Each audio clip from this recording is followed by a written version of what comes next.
Merci. Donc, dans 2 jours, on entre dans la nouvelle année. Dieu seul sait ce qu'elle nous réserve. Chaque année nous réserve plein de choses imprévues, des difficultés, des peines, des souffrances parfois, mais aussi des joies, des exaucements, des bénédictions, du bonheur. Et on ne sait pas du tout ce que nous réserve cette nouvelle année. Et c'est mieux, parce que si on savait, on essayerait de... Ah non, je ne veux pas aller par là. Non, j'évite ça. Et voilà, on essaierait de faire sa petite tambouille soi-même. Mais Dieu, c'est lui qui décide. Et il sait ce qui est bon pour nous. Il choisit ce qui est bon pour nous. Mais on a un immense avantage, nous, en tant qu'enfants de Dieu, nés de nouveau, avec Jésus-Christ qui habite par son esprit dans notre cœur. On a un immense avantage. C'est que notre vie repose sur des vérités qui ne changeront pas. Par exemple, Dieu nous aime. Dieu nous aime, ça ne changera pas. Et il nous aimera encore tout au long de cette année. Dieu est souverain. Il règne sur ce monde. Il n'y a rien qui lui échappe. Il n'y a rien qui passera. Ah ben non, c'est imprévu ça. Non, pas du tout. Dieu règne. Et ça, c'est rassurant. Dieu nous tient dans sa main. Personne ne nous en arrachera. Ça aussi, c'est rassurant. Et puis, Dieu pèsera, mesurera encore les circonstances de nos vies. Et c'est vraiment apaisant d'avoir un Dieu qui règne et qui est au-dessus de nous et qui s'occupe de tout. Je pensais à ce cantique. Il me conduit douce pensée, repos pour mon âme angoissée. Quel repos céleste d'être au Seigneur. Récemment, on a lu le livre de l'Ecclésiaste avec les jeunes adultes de l'Église, et j'aimerais prendre un passage de l'Ecclésiaste ce matin. On va lire Ecclésiaste 3, versets 1 à 8, ce passage que vous connaissez qui nous parle du temps. Ecclésiaste 3, verset 1. « Il y a un temps pour tout, un temps pour toute chose sous les cieux, un temps pour naître et un temps pour mourir, un temps pour planter, un temps pour arracher ce qui a été planté, un temps pour tuer et un temps pour guérir, un temps pour abattre et un temps pour bâtir, un temps pour pleurer et un temps pour rire, un temps pour se lamenter et un temps pour danser, un temps pour lancer des pierres et un temps pour ramasser des pierres, un temps pour embrasser et un temps pour s'éloigner des embrassements, un temps pour chercher et un temps pour perdre, un temps pour garder et un temps pour jeter, un temps pour déchirer et un temps pour coudre, un temps pour se taire et un temps pour parler, un temps pour aimer et un temps pour haïr, un temps pour la guerre et un temps pour la paix. L'Ecclésiaste a pris le temps d'observer les cycles du temps. Au début de son livre, il nous dit que tout tourne continuellement. Les événements se répètent, rien n'est figé, rien n'est immobile, mais tout s'enchaîne et se succède, les temps les uns après les autres, sans forcément se ressembler. Alors on voit que dans le livre de l'Ecclésiaste, Salomon se met dans la peau de quelqu'un, si Dieu n'est pas. Et sa conclusion, c'est, si Dieu n'est pas, alors vanité des vanités, tout est vanité, ça ne sert à rien. Si le but, c'est simplement d'arriver dans la tombe, alors la vie ne sert pas à grand-chose. Mais derrière ces cycles de temps, donc la naissance, la mort, les semailles, l'arrachage, etc., on peut voir des vérités spirituelles qui sont pertinentes pour nous. Et pour cette année notamment. Alors on va relire verset 2 et on va avancer progressivement. Ainsi, il y a un temps pour naître et un temps pour mourir. Ça nous concerne tous, nous le savons. Et c'est vrai que dans la même année, on peut vivre une naissance dans la famille et puis vivre un décès. C'est possible. Un moment de joie indescriptible et puis une peine qui nous déchire le cœur. On sait de toute façon que la naissance finit par la mort. Ça, c'est inévitable. Et donc, il y a un temps pour naître et un temps pour mourir. Mais j'aimerais qu'on regarde le texte plutôt d'une manière spirituelle. Parce qu'il y a aussi un temps pour naître de nouveau. Il y a un temps pour naître de nouveau. C'est la nouvelle naissance. C'est la naissance qui vient d'en haut, en fait, qui vient du Seigneur. Et peut-être que cette nouvelle année, eh bien, est l'année de votre nouvelle naissance, hein, parce qu'il est temps de naître de nouveau. Un jour, Jésus a dit à un vieux religieux, Jean 3,3, il lui a dit, en vérité, je te le dis, si un homme ne naît de nouveau, il ne peut voir le royaume de Dieu. Il ne comprenait pas, c'était Nicodème, hein, ce que Jésus était en train de lui dire. Il se disait, mais comment ça, naître de nouveau? Est-ce qu'il faut rentrer dans le sein de sa mère et naître une seconde fois? Alors, eh bien, Jésus va lui dire, chapitre 3, versets 7 à 8, « Ne t'étonne pas que je t'ai dit, il faut que vous naissiez de nouveau. Le vent souffle où il veut, tu en entends le bruit, mais tu ne sais d'où il vient, ni où il va.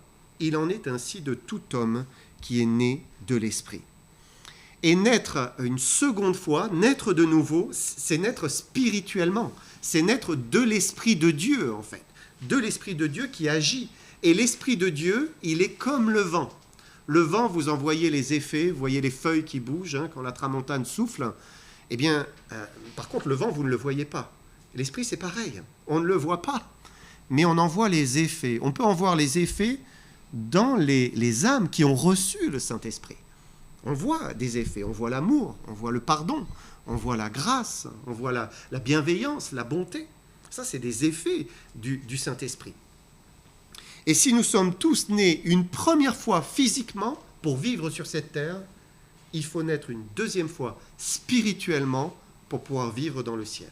C'est obligatoire, il faut naître de nouveau. C'est ce que Jésus a dit à Nicodème. C'est le seul moyen pour pouvoir vivre après la mort. Sinon, nous allons mourir et être séparés de Dieu. C'est ce que dit la parole de Dieu. Si un homme ne naît de nouveau, il ne verra pas le royaume de Dieu. Il n'entrera pas dans le ciel. Est-ce que vous désirez naître de nouveau? Bonne question. Et puis, il parle d'un temps aussi pour mourir. Et comme je vous le disais, c'est sûr que Dieu peut permettre le deuil cette année. Peut permettre le deuil autour de nous. Hein. On ne le souhaite pas, bien sûr, mais c'est possible. Et peut-être aussi qu'il peut permettre que nous mourions. Et ça, on n'arrive pas du tout à l'intégrer. On se dit, non, ça, c'est pas possible. Que je vive un décès, c'est possible. Mais que moi, je meure. Et pourtant, oui, c'est aussi possible. Il est possible. Parfois, rien ne le présage. Et Dieu dit, c'est le moment. Et nous vivons notre propre mort. L'Ecclésiaste interpelle sur ce sujet. Regardez ce qu'il dit, Ecclésiaste 9, verset 12. Il dit, l'homme ne connaît pas non plus son heure, pareil aux poissons qui sont pris au filet fatal et aux oiseaux qui sont pris au piège. Comme eux, les fils de l'homme sont enlacés au temps du malheur, hein, lorsqu'ils tombent sur eux tout à coup. Et on ne sait pas quand on sera repris. Et Dieu veut qu'on s'y prépare. C'est vraiment important. D'abord, en naissant de nouveau, hein, puisque eh bien, c'est le seul moyen d'aller au ciel, premièrement.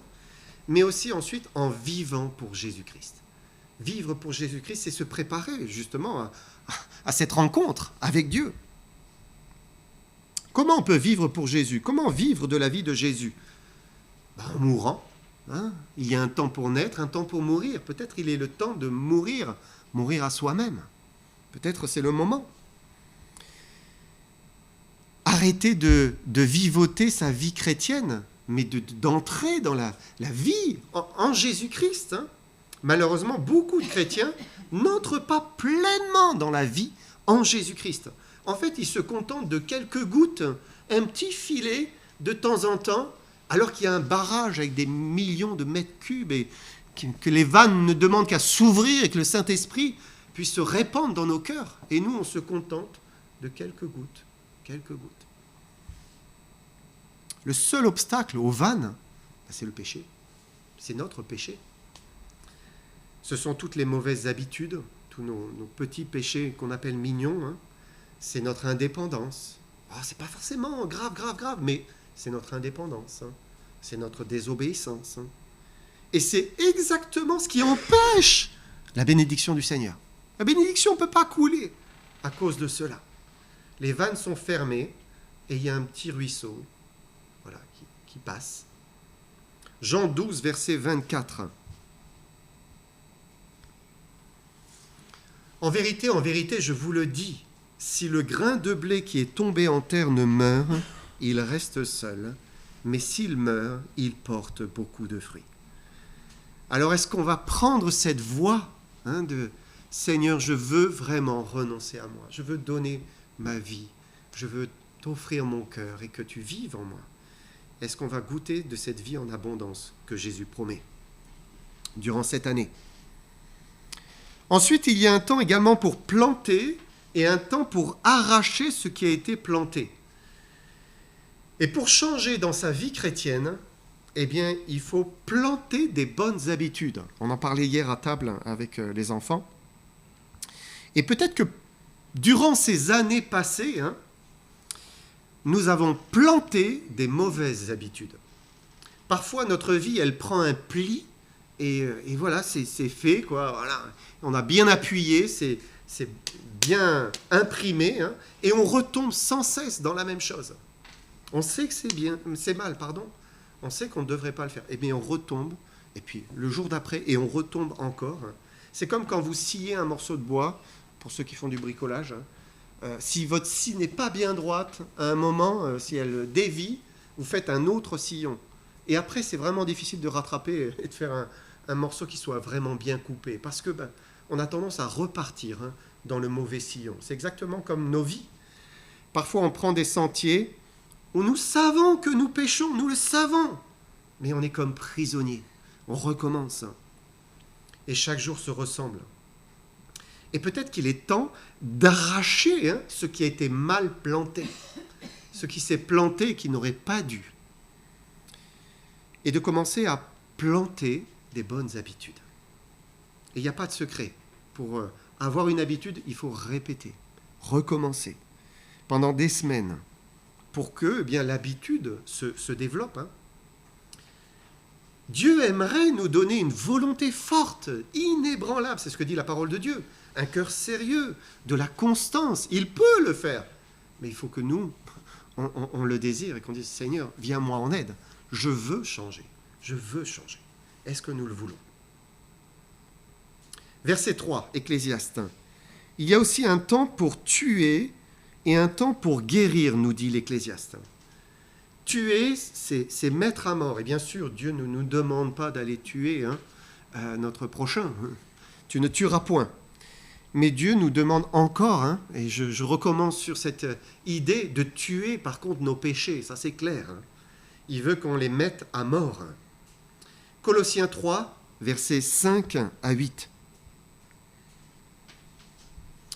Il dit « Faites donc mourir ce qui dans vos membres est terrestre, la débauche, l'impureté, les passions, les mauvais désirs, la cupidité, qui est une idolâtrie. C'est à cause de ces choses que la colère de Dieu vient sur les fils de la rébellion. » C'est quand même incroyable ça.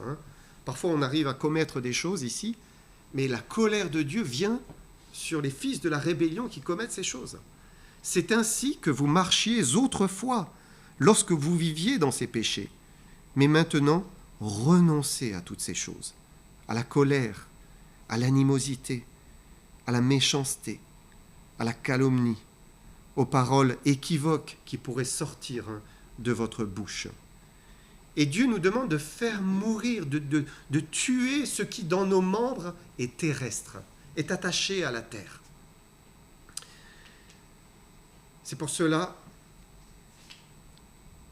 qu'il faut agir en fait. Il faut faire mourir. Et faire mourir ou tuer, il y a plusieurs manières de le faire. Dieu ne nous demande pas d'affronter de face nos péchés, de rentrer dans une lutte de face, comme si nous allons réussir à être plus forts que le péché. La mauvaise nature est puissante, et on a bien du mal à l'affronter directement. L'exhortation de Paul, c'est « faites mourir ». Faites donc mourir. Comment on peut faire mourir? Comment on peut tuer à petit feu? C'est comme le feu de bois, on a un feu de bois à la maison. Si on ne met pas de bois, ça finit par s'éteindre. Petit à petit, ça meurt. Si vous arrêtez de nourrir quelque chose qui est vivant, il finit par mourir. Si vous arrêtez de nourrir, d'alimenter le péché, d'y céder régulièrement, bien, petit à petit, vous le faites mourir. Il faut arrêter d'alimenter le péché. Chaque fois qu'on cède, on nourrit la chair. On la rend plus forte, plus dominante. Alors forcément, après, quand on a un peu de bonne volonté, on aimerait ne pas pécher, faire ce qui est bien, mais on n'a pas de force, parce que la chair, elle est puissante. Dieu dit, faites mourir. Arrêtez de nourrir la chair. Nourrissez l'esprit. Si vous nourrissez l'esprit avec les choses que Dieu aime, l'esprit se renforce et devient plus fort pour dominer la chair. Et après, quand la chair se présente, l'esprit est plus fort. Et on dit non, je refuse, j'ai fait le choix, je ne veux pas de ça dans mon cœur et dans ma vie. Il est temps de mettre à mort ce qui nous empêche d'avancer avec le Seigneur. Et alors viendra peut-être le temps de guérir. C'est un temps pour guérir. Et vous savez, parfois, nos maux et nos souffrances ont pour origine des œuvres charnelles. Vous ôtez le péché, et puis la guérison vient. Alors attention, ça ne signifie pas que la maladie signifie systématiquement péché. Parfois on se dit, je suis malade, c'est parce que j'ai péché. Non, l'apôtre Paul était malade, et d'autres dans les Écritures étaient malades. Et pourtant, ils marchaient avec le Seigneur, ils étaient dans la sainteté. Donc ce n'est pas automatique. Mais, je viens de lire encore 1 Corinthiens 11 ce matin. Il parle de certains qui sont malades, qui sont infirmes, qui souffrent. Pourquoi ? Parce qu'ils pêchent. Et Dieu permet aussi que nos péchés et le fait d'alimenter la chair engendre quelque chose. Vous savez, il n'y aurait pas de maladie s'il n'y avait pas eu de péché. C'est le péché qui entraîne. Donc il ne faut pas faire le lien à chaque fois. Mais il faut se dire que si nous marchons avec le Seigneur, nous irons certainement mieux que si nous ne marchons pas avec lui. Les excès alimentaires, la débauche sexuelle, la violence, le manque de maîtrise de soi, la colère, l'amertume, le refus de pardonner, la jalousie. Vous savez, tout ça, ça engendre plein de problèmes. Souvent, on voit des personnes vivent des choses qui bouleversent leur vie, et puis hop, suite à ça, ils vivent aussi une maladie, quelque chose qui vient leur faire du mal. La désobéissance, elle a aussi des conséquences. Le Seigneur nous exhorte à marcher avec lui. Alors peut-être il est temps de faire mourir, de tuer ces œuvres de la chair et de guérir, de marcher avec le Seigneur. Verset 3. Il y a aussi un temps pour abattre et un temps pour bâtir. Aujourd'hui, on fait beaucoup de rénovations. On prend des vieilles bâtisses, on les retape, on en fait des maisons qui sont superbes. Mais vous savez, parfois, il vaut mieux tout raser et on recommence. On met tout à plat. Et c'est ce que Dieu a décidé de faire. Quand il n'y a pas d'autre solution, Dieu dit, on rase, on recommence. C'est ce qu'il a fait avec Noé. Il a vu le cœur des hommes, il a vu comment ils étaient méchants. Il a dit, mais il n'y a pas d'autre solution. Et il a carrément recommencé, il a rasé. C'est aussi ce que Dieu demandait parfois à ses prophètes. Il devait prêcher en prononçant des jugements, en donnant des jugements qui allaient survenir avant qu'il y ait la reconstruction. Regardez, on lit dans le prophète Jérémie, chapitre 1, verset 10.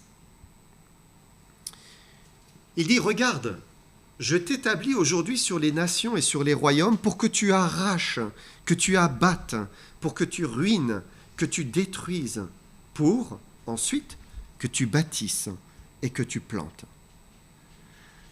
Et vous savez, c'est quelque chose qui est nécessaire aussi en ce qui concerne notre vieille nature, le vieux moi, ce que nous sommes naturellement, le vieil homme qui est en nous.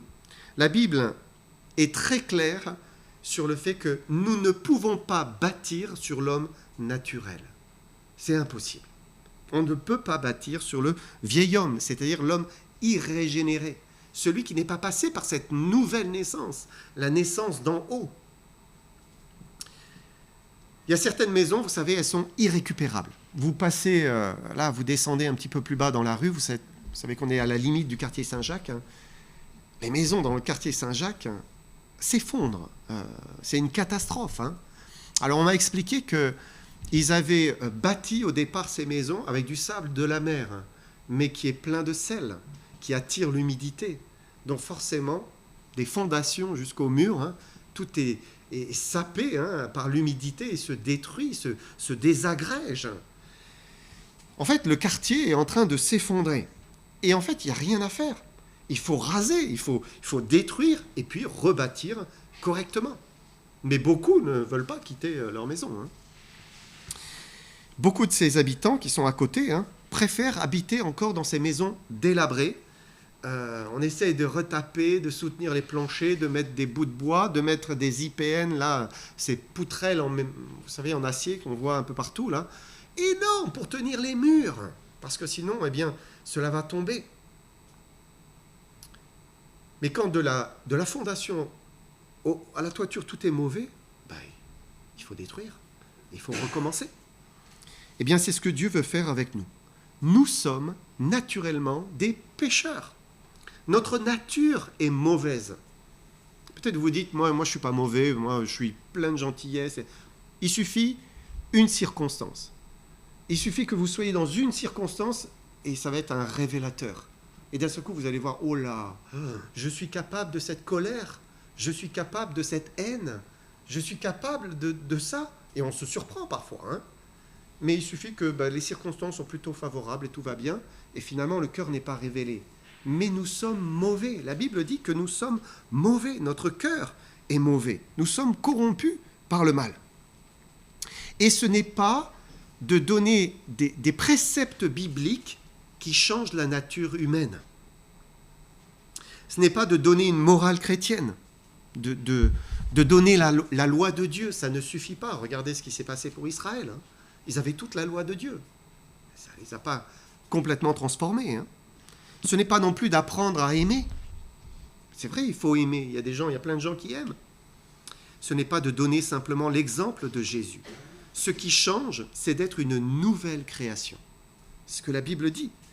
Et ça, c'est ce que Dieu veut faire par la repentance. La repentance et la foi en Jésus-Christ. Alors, eh bien, là, on peut vivre la nouvelle naissance et commencer sur une nouvelle base. La nature humaine n'est pas améliorable, elle n'est pas réformable. C'est impossible. Regardez la société. Aujourd'hui, comment elle est corrompue. Et aujourd'hui, on vit, depuis quelques décennies, une petite révolution, parce que les langues se délient. Pendant longtemps, on n'osait pas révéler plein de péchés qui étaient dans le monde. Et aujourd'hui, les cœurs commencent à s'ouvrir. Avant, le péché était caché. Aujourd'hui, il y a des victimes qui osent aller au tribunal, attaquer leur mari, attaquer un tel, attaquer un religieux. Même le christianisme est entaché.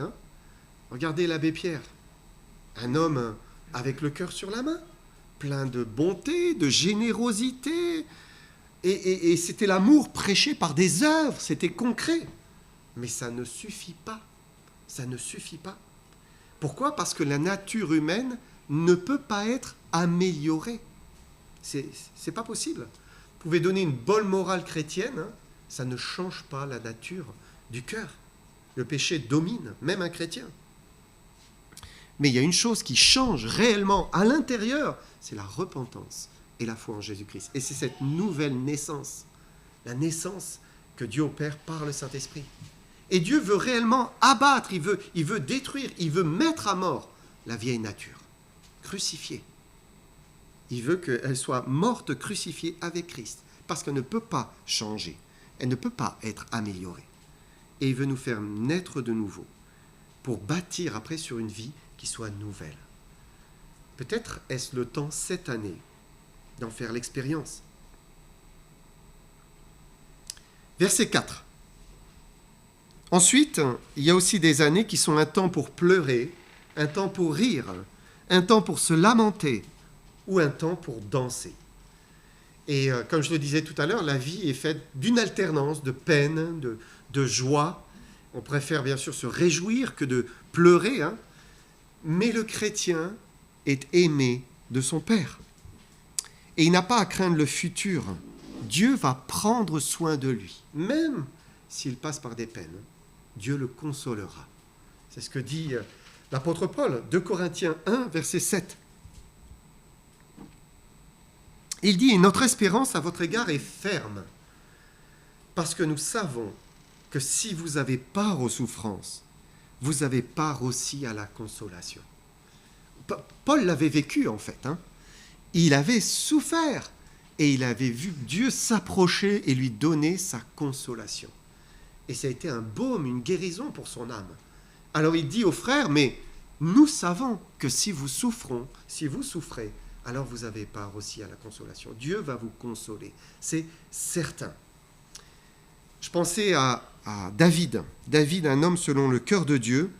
Pourtant, ça n'a pas empêché que Dieu permette que Saül devienne son persécuteur. Et il a énormément souffert. Hein. David lui faisait du bien, Saül lui rendait du mal. Mais en même temps, c'est touchant de voir que, alors que Saül lui faisait du mal, Dieu lui a donné une consolation au travers de Jonathan. Jonathan était le fils de Saül, hein, mais il était à chaque fois celui qui le prévenait à l'avance des mauvais coups de son père, celui qui prenait soin de lui. C'était sa consolation. Et quand Saül est décédé, Jonathan est décédé aussi. Parce que David n'avait plus besoin de cette consolation. Voilà, la souffrance était passée. Dieu nous console. Quand nous souffrons, nous pouvons être assurés que Dieu nous consolera. Alors, qu'importe l'année à venir, Dieu va nous réjouir ou nous consoler parce qu'il nous aime. Verset 5. Il y a également un temps pour lancer des pierres, un temps pour ramasser des pierres. Ça, c'est un peu énigmatique. On se dit, mais qu'est-ce que ça veut dire ? Et on peut penser au jeune David, donc qui a ramassé 5 pierres et qui en a lancé une pour atteindre Goliath, si vous vous souvenez de l'histoire. Quand David était en train de lancer sa pierre, il était dans l'action, il agissait. Et puis quand il a ramassé ses pierres un peu auparavant, il était en train de se préparer finalement à cette rencontre contre Goliath. Et il y a un temps pour se préparer et il y a un temps pour agir. Il y a un temps pour ramasser, il y a un temps pour lancer des pierres ici. Alors est-ce que cette année qui est devant nous est un temps où il faut se préparer ou c'est un temps où il faut agir, il faut entrer en action? Qu'est-ce que Dieu a prévu pour nous? Et c'est en cherchant ce que Dieu a prévu pour nous qu'on pourra discerner si c'est le temps de se préparer à ce que Dieu a pour nous ou c'est le temps d'agir. Si David avait couru dans la vallée sans se préparer auparavant en prenant ses 5 pierres, il aurait été tué par Goliath. Et puis s'il avait ramassé ses 5 pierres et il n'avait pas agi, à quoi ça servait? Et Dieu veut que, on fasse les deux, qu'on se prépare et qu'ensuite on agisse. Il y a un temps pour tout. Verset 5. Il y a un temps pour embrasser et un temps pour s'éloigner des embrassements. Quand nos enfants étaient petits, c'était le temps des bisous. C'est vrai, quand les enfants sont petits, vous vous souvenez de ça, c'est plein de bisous, plein d'amour, sans cesse, on est câlinés, c'est merveilleux. Puis vient un temps où on s'éloigne des embrassements, parce que ils grandissent, et finissent par prendre leur propre envol. Et c'est normal, c'est le cycle de la vie. La Bible dit « l'homme quittera son père et sa mère ». Mais j'aimerais avec ce texte relever une autre vérité. C'est que dans la vie chrétienne, on peut dire qu'on vit un temps des embrassements de Dieu. Alors, je vais m'expliquer. C'est que quand on vient au Seigneur, au tout début, on se convertit, c'est incroyable, la présence, le sentiment de sa présence, de son affection, la manifestation de son esprit dans notre vie. C'est évident, c'est puissant, c'est journalier. Et puis vient un temps où Dieu nous dit « marche par la foi ». Et là, ça commence à être... c'est pas pareil, il y a quelque chose qui change. 2 Corinthiens chapitre 5, verset 7. Il dit « Car nous marchons par la foi et non par la vue. » Et en grandissant avec le Seigneur, vient un temps où il faut entrer dans une marche plus mature avec le Seigneur. Parce que, on a grandi. Et c'est un temps où on apprend à être constant, à être régulier dans sa marche, même si on ne ressent pas nécessairement la présence du Saint-Esprit. Mais bon, on fait ce que Dieu nous demande. On marche d'une manière régulière. Et la simple promesse de sa présence nous suffit. Nous savons que c'est vrai, même si nous ne ressentons rien. On le croit. Et peut-être que cette année, ça sera une année où on devra apprendre à marcher par la foi, à lui faire plus confiance, sans signe visible de sa présence. Les embrassements de Dieu peuvent devenir moins perceptibles peut-être, mais Dieu n'en est pas moins fidèle. Il est toujours là. Verset 6. Salomon parle aussi d'un temps pour chercher et d'un temps pour perdre. Et peut-être que cette année est une année où on va trouver ce que nous cherchons. On connaît ce que Jésus dit. Pour trouver, il faut chercher. Cherchez et vous trouverez, a promis le Seigneur. Il nous l'assure. Peut-être c'est une année pour perdre aussi. Il y a des choses, parfois, il est bon de les perdre. Je me souviens de quelqu'un qui m'avait dit qu'il avait perdu son téléphone, mais à l'intérieur, il y avait plein de contacts, et pas forcément des bons contacts. Des personnes qui, finalement, lui causaient du tort. Les mauvaises compagnies corrompent les bonnes mœurs. Et finalement, c'était une bénédiction que de perdre son téléphone. La perte était un gain. Et il y a des choses, et il vaut mieux les perdre parfois. Ou bien ce sera une année peut-être aussi pour garder, ou un temps pour rejeter, garder ce qui est précieux, ce qui compte réellement, et puis jeter ce qui nous encombre. Verset 7, ou bien ce sera un temps pour déchirer et un temps pour coudre, ou un temps pour coudre. Et là, je pense aux relations les uns avec les autres. Il y a une expression qui dit « tisser des relations ». Nous tissons des relations les uns avec les autres. Parfois bonnes, parfois, c'est avec des personnes on ne devrait pas. Et on tisse des relations et c'est mauvais. Et peut-être qu'il faut parfois songer à déchirer, déchirer certains des liens que nous avons permis. Parfois, il faut avoir le courage de dire, non, on ne prend pas le même chemin. Je suis désolé, on n'a pas la même direction, et on prend un autre chemin, on déchire les liens. Et puis on peut chercher à tisser, à coudre, tisser des relations avec ceux qui aiment le Seigneur. On ne peut pas être proche, avoir des liens sans le vouloir vraiment. Pour tisser des liens, il faut faire un effort en fait. Dans le psaume 119, verset 63, le psalmiste dit « Je suis l'ami de tous ceux qui te craignent et de ceux qui gardent tes ordonnances. » Et c'est un choix quand on veut coudre, quand on veut tisser, renforcer ces liens avec la famille de Christ, notamment. Ensuite, il parle d'un temps pour se taire et un temps pour parler. Est-ce qu'il y a besoin d'expliquer cela ? Je ne pense pas. On le sait. On doit apprendre à parler parfois, parce que on est trop introverti. Et quand on est trop extraverti, parfois il faut apprendre à se taire. Voilà, apprendre à tenir sa langue en bride. Parce que dans les deux extrêmes, finalement, on empêche Christ de se manifester. Parce que c'est ça, vivre avec Jésus. C'est laisser Jésus paraître. Il faut qu'il croisse et que je diminue. Mais si je parle trop alors que je dois me taire, j'empêche Christ de paraître. C'est moi qui crois au lieu de le laisser croître. Ou bien si au contraire je dis « Oh non, je dis rien », alors que je devrais parler, c'est pareil. J'empêche Christ de croître.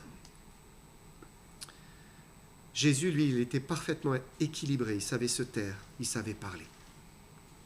Verset 8. Cette année sera peut-être aussi un temps pour aimer ou un temps pour haïr, un temps pour la guerre ou un temps pour la paix. Et il est parfois bon de se poser la question, est-ce que notre amour et notre haine sont bien orientées? Est-ce qu'elles sont bien orientées? Parce que parfois nous aimons ce que nous devrions haïr et nous haïssons, ou nous repoussons ce que nous devrions aimer. C'est triste, hein? Nous sommes parfois en guerre contre ce que nous ne devrions pas et nous sommes en paix avec un ennemi, notre ennemi. Est-ce qu'on se trompe de cible? Et j'aimerais juste partager deux versets pour nous recentrer, ne pas oublier cela. Premier verset, c'est Matthieu 22, verset 37. Jésus lui répondit, « Tu aimeras le Seigneur ton Dieu de tout ton cœur, de toute ton âme et de toute ta pensée. » On a besoin de se rappeler ce verset et de remettre Dieu au centre. Combien de fois, nous négligeons de mettre Dieu au centre. Dieu est tout. Il est vraiment le centre. Il est le commencement et il est la fin. Il est la source de la vie. Sans lui, il n'y a pas la vie. Sans lui, il n'y a pas la vie. Sans lui, c'est la mort. La mort, c'est la séparation de lui. Et sans lui, c'est la mort. Sans lui, c'est les ténèbres. Voilà, celui qui n'aime pas Dieu, il marche dans les ténèbres. Et il ne sait pas où il va. Les ténèbres aveuglent ses yeux. Dieu nous crée et nous a créés pour que nous le rencontrions, pour que nous soyons en communion avec lui et pour qu'il puisse nous aimer et nous prouver son amour. Ça veut dire que en dehors de lui, il n'y a pas de vie. La vie va cesser en dehors de lui. Il n'y a rien en fait en dehors de lui. C'est absolument rien. L'aimer, c'est le plus important. Aimer Dieu de tout notre cœur, de toute notre âme, de toute notre pensée. Le deuxième verset, c'est Éphésiens 6, verset 12. Car nous n'avons pas à lutter contre la chair et le sang, mais contre les dominations, contre les autorités, contre les princes de ce monde de ténèbres, contre les esprits méchants dans les lieux célestes. Donc ça, c'est l'autre aspect. C'est qu'est-ce que nous devrions rejeter ou considérer comme notre ennemi? Dieu dit, ce n'est pas notre prochain. Ce ne sont pas nos parents. Ce ne sont pas nos enfants parfois. Ce n'est pas notre frère, ce n'est pas notre sœur. Dieu dit, ce sont les esprits méchants dans les lieux célestes. Ce sont nos ennemis. C'est eux qui détruisent. C'est eux qui poussent vers le mal. C'est eux qui divisent. C'est eux qui engendrent les problèmes. Et donc, si nous avons de l'amertume, et peut-être une guerre dans notre cœur, que ce ne soit pas contre des personnes, mais plutôt que ce soit orienté contre l'ennemi de nos âmes, et que nous luttions pour que Dieu permette l'amour. Orientons notre cœur vers l'amour. Il ne faut pas se tromper d'ennemi dans la guerre. Et pour terminer, j'aimerais qu'on prenne une dernière exhortation de Salomon, qui sera valable pour nous en tout temps, pour cette nouvelle année. C'est Ecclésiaste 9, verset 8. C'est un beau verset. « Qu'en tout temps, tes vêtements soient blancs et que l'huile ne manque point sur ta tête. » Dans les Écritures, les vêtements blancs, c'est les vêtements de la justice. Ce sont des vêtements que Jésus-Christ donne à celui qui vient à lui. Quand on se donne à lui, quand il nous fait naître de nouveau, il nous donne ces vêtements blancs. Des vêtements immaculés, sans tache. Des vêtements qu'il nous a acquis par son sang. Son sang nous purifie de tout péché. Il est mort pour nous donner sa justice. C'est ça les vêtements blancs. Qu'en tout temps tes vêtements soient blancs, sans tache, sans impureté. Et puis ensuite, Jésus est ressuscité, il est monté au ciel et il nous a envoyé le Saint-Esprit. Le Saint-Esprit, c'est cette huile qui nous manque bien des fois. Dieu dit, et voilà, en tout temps, tes vêtements soient blancs et que l'huile ne manque pas sur ta tête. Que l'huile soit là, que l'Esprit soit présent. Est-ce que ce matin, votre vêtement est d'une éclatante blancheur? Parce qu'il n'y a rien, il n'y a pas de tache, purifié par le sang de Jésus-Christ. Est-ce que l'huile ne manque pas sur votre tête parce que vous êtes en communion avec le Seigneur et qu'il n'y a rien entre vous et lui? Dieu nous sauve pour qu'on soit au bénéfice de sa mort et de sa résurrection en tout temps, à chaque instant. Mais il faut le désirer, il faut le préserver, confesser nos péchés, rester dans la lumière, ne rien lui cacher. Et puis chaque fois que la moindre chute arrive, Seigneur, pardonne-moi. Et là, on reste dans la pureté avec des vêtements blancs. Est-ce qu'il va nous trouver avec des vêtements blancs et de l'huile sur notre tête le jour où il va revenir nous chercher? On a parlé tout à l'heure de la mort, on ne sait pas quand ça arrivera. On préfère que ce soit un jour où on est revêtu des vêtements blancs et l'huile sur la tête. Ça, on préfère. Vous vous souvenez de cette histoire des vierges? Les vierges folles, il n'y avait pas d'huile, plus d'huile dans leurs lampes. C'est une image du Saint-Esprit.